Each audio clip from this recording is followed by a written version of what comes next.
Hey, Courtney here. I wanted to come and talk to you a little bit about my decision to take a sabbatical that may be long term, I'm not sure, and also how simple living, how I came to realize that simple living is my superpower and that I am okay to take a sabbatical. So, a few things created the perfect, I want to say perfect storm, but that's not right because it's not a storm, it's a good thing. A few things came together to create the perfect scenario that would lead me to quit my job. And I will tell you about that. First of all, my husband is leaving his job in April. He will be 65, and we have a home-based business. We own a roofing business, which we've had, and it has been profitable for the past 7 years. But because my husband is with the government, he has a pension and benefits and things like that he has stayed on for so he could draw those. He is able to draw that pension. It's not huge. It's worth about one paycheck a month. Okay, so he gets 2 paychecks a month, so it's about half the pay. However, he's going to lose his health insurance benefits, but he will go on Medicare. The other thing that happened is that I wanted to be able to retire with him, but I just didn't see how. I mean, I don't know why I didn't see how. I was making a lot more money a couple years ago. But working in the healthcare industry, we were really taking a hit during COVID. The program I work for has been up and down, and they're going through a lot of changes. And it just got to be where I am not good with the lack of structure. I am not good with the lack of planning. I don't do well being in limbo. And I had some challenges at work. I love my job. The people that I work with are great. Sometimes I'm just going to leave it at that. There are issues. Also, I was commuting every day through construction, and it was really, really stressful. I never knew each day if I was going to get tied up in traffic on the interstate just sitting there, and I hate that. So I went to Camp Fi, and I realized that like being simple, like the way I live, the way I think, because my simple living mindset is so rooted in many things that have far more to do with than money. For me, it's ethical. You've heard me say this in other videos. If you've watched me, it's an ethical standpoint to take only what you need in the world and nothing more. Now, it doesn't mean I don't buy new things sometimes, but I give it a lot of thought before I do. I think I've had dog harnesses on my to-do list for over a year, but I just didn't want to spend the money on them. And now my dogs are getting so thick that they need to walk, and they also run off and get bored. So it was more of a, and I even tried to find some used, and I couldn't because I needed 3. Also, like, I've had the same rug, oh my gosh, I don't know, 10 years, and it was getting worn out, and I didn't want to buy a rug that other animals had been on because I didn't want my animals to use the bathroom or try to mark them. So I did purchase a rug this week. It's not that I don't spend money, but I think about it. And where I can, I buy used, or I find alternate ways. We've set up our life where our life doesn't cost a lot. And so I was doing the budget last weekend. And by the way, I just want to stop here and say, if you like this content, please give it a thumbs up. And if you would like, subscribe. I love having you here. Thank you so much. So I did the budget, and I was like, in each month when I do the budget now, because we have paid off our house and we have gotten to a point where we have no debt, our house is paid off, we'll have that pension coming in, we have a couple of little side things coming in, we have some money coming in on boarding horses, we have Airbnb money. It's not, neither one of those is a lot. My husband's pension, and then we have our business. We've kind of decided, since he's due to take off, that we will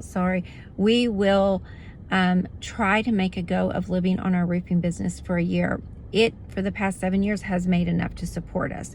We've just used all that money to pay our house off, to save aggressively.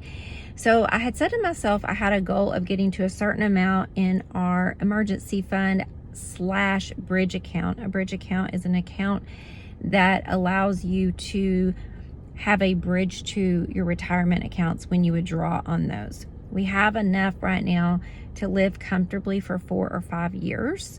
My husband is eligible for Social Security now. He could take it if he needed it, but we are going to wait until it's higher. His Social Security and pension and my Social Security would be enough to support us, but I'm not eligible for about 10 years. We also have investments that are growing, that with those investments, I sat down, I was looking, if we never put another dime in, they would give us around $1,200 a month, plus his Social Security, his pension, and my Social Security would be more than enough than we would ever need to live. It would be plenty. And then I looked at what we had and I thought, let's do this. Let's take this risk. I watch a lot of people who have retired and their videos on retirement, and they say, if you have the opportunity, take it. We have a plan A, a plan B, a plan C. Worst case scenario is in a year we've had to get into our savings to live, then we have agreed that I will probably go back to work and he will probably, or we'll start another home-based business. I don't think that's going to be the case, but we do have a backup plan. And there's a saying, and it's one of my favorite sayings, and that is, nothing changes if nothing changes. And I've been focusing so much on living a simple life that I have intentionally done things like we buy used cars, so therefore the car insurance isn't very much. We buy cars that are low in maintenance. I drive a Honda Accord, a 2013. I'm sitting in it right now waiting on this meeting to start. Our hobbies, while my husband hunts, fishes, and horseback rides, we bring in enough money boarding a few horses to pay for the horseback riding. He has all his supplies for the camping, hunting, fishing, all that. He hunts next to our property. And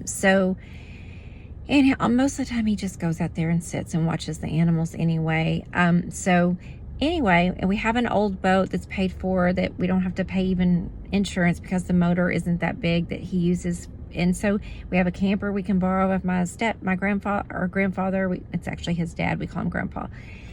So nothing changes if nothing changes. And really the risks are pretty small. It's not like we're jumping off a cliff without any kind of life, any kind of saving.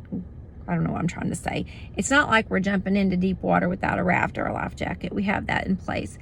But I've told myself I'll take a 1-year sabbatical. There are so many things going on at work that were causing me stress, that in my income, honestly, we haven't had to use it. It's just been like kind of extra money for 2 years now. So that is where we are. I'm going to go back to my roots of being a homemaker. I will work part-time at home on the roofing business. It usually takes me about 4 hours a week to do that. And I will clean the Airbnb once a week. That usually takes me about 2 to 4 hours. And other than that, I'm looking forward to keeping my house clean, going to the library, doing things with my parents and my kids, reading, exercising, making homemade meals, organizing my house, and that's about it. The only thing I'm committing to is to be uncommitted to a job outside of the home for at least 1 year for the whole of 2023. I'm also staying uncommitted to creating another business, because that is a problem of mine. We are serial business entrepreneurs. I am going to not create another business because I am constantly thinking about things that I could do. Like I could teach vegan cooking classes because I am vegan. I could, do home chef because I love to cook vegan meals for people, but I'm not going to do it.